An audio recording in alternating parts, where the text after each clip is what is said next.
Nauubos naman po ba, Pastor? Minsan, naubos din. Minsan hindi.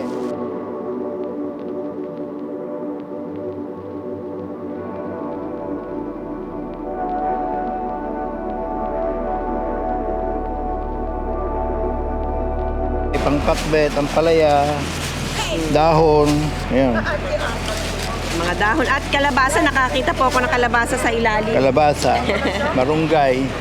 Ganun na po kayong katagal nagtitinda dito sa Paris ng gulay. 10 years lang. Nice. Palagi po ba kayo dito sa Victor Hugo? Monday to Saturday. 12 to 7. Pag linggo, magpapastor ako. Ang marami ang palaya, Kap. Mga ampalaya. May oo. biyoro, isang pake ang palaya. Yes. Ampalaya lang po.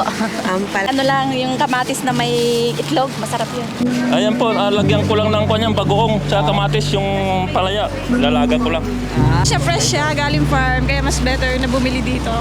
At choco. Of course, dahil kapwa Pilipino. Eh siya, syempre, support na para kay Tatay Abe, kay Pastor Abe. Tara na at bisitahin natin si Tatay dito sa Okay. Victor Hugo. Follow for more One Filipino TV.